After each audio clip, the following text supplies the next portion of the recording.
Hey y'all, so I know that this title you may think that has absolutely nothing to do with being who I am, like an academic and entrepreneur and all this stuff, but it has everything to do with it. And what I wanted to talk to you about today is actually in response to an incredibly loving, beautiful email that I just got today from one of the followers that is not active on Facebook, but watches my lives and watches things and so forth and so on. And one of the things when I was so candid about what this whole menopause thing is doing, she responded to that, and she was very thankful that I was so open about it. And here's the thing, guys, why not? This is part of our existence, and not just women are affected, our children are affected. I mean, in my case, obviously I don't have any children, but children are affected in the family, the rest of the family is affected, our husbands are affected, because the mood changes and all those other things, and when you feel miserable, you're like ready to kill someone in so many ways. So we are all affected in this way. But the reason I'm talking to you about this today is because she brought up a topic which was very obviously very sensitive, is how do some women deal with it and how do other women deal with it. And of course, all the different options that are out there for hormone replacement and all those different hormone therapies. And I have been myself very seriously considering it. But it doesn't really matter how you solve this problem for yourself, so you can actually get some enjoyment and fun back into your life. The question that I want all of you to kind of ponder is that the key is not what you do with the situation, and I'm not just talking about menopause, I'm talking about every single situation in our life, every illness, every fiscal situation, every relationship situation. If something quote unquote bad or not desirable thing happened to you, you really have two options, and two options only. Well, okay, three, but I was gonna talk about two now, but let me bring in the third one. So one option is that you find some solution to this problem, whatever the problem is, and then you step in and you try that solution. So, for example, in our case now, when we are doing our launch and so forth, what we do is we had to find some solution to certain problems because we wanted to continue with our launch. So we had to find solutions. So that's one way of going about it.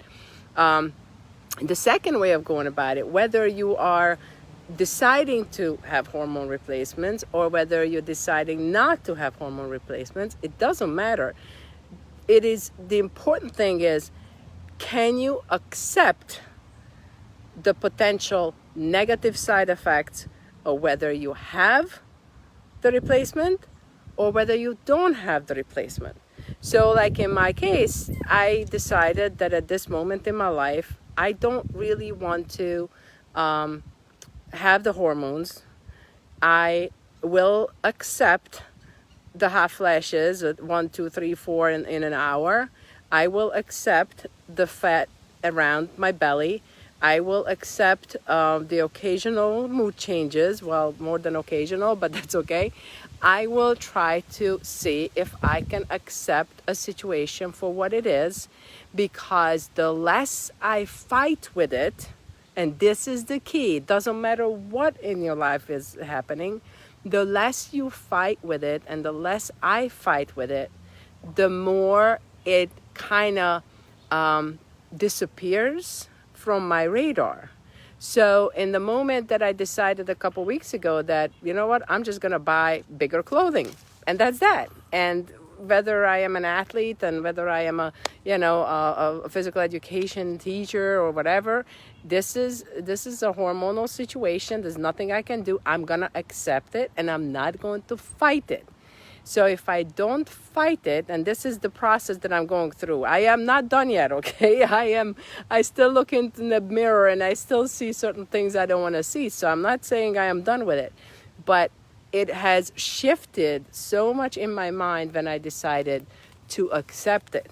And kind of like almost like this huge weight just fell off my heart and my shoulders, and I started to feel a lot more confident that I made a decision for myself. Okay? So you can find a solution, you can accept it, and you can also continue fighting it. But if you continue fighting it, then what's going to happen is that the little energy that you have left, you're not spending on the things that lifting you up. You're spending on the things that, that fights against something that you really can't even change. So whatever it is, I mean, honestly, it doesn't matter what we're talking about in life, whether it's in your business, in your relationships, in academia, or in your health. If you are facing a particular diagnosis, if you are facing a particular situation, health situation, you got to have these couple choices. And if nothing else, doesn't matter, even if you say hormonal, it doesn't matter what choice you make, you have to accept your own decision, and you have to accept the consequences of that decision. And once you do that, your confidence will skyrocket, because that's the only thing that you can control, is whether you accept it or you don't accept it. You can't control the illness, you can't control the situation, you can't control the finances, you can't control COVID, you can't control any of those things.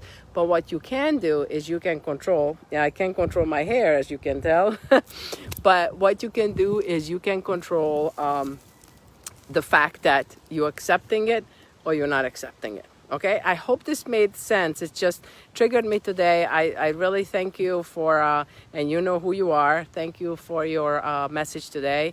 It really touched my heart. And just main thing is that acceptance.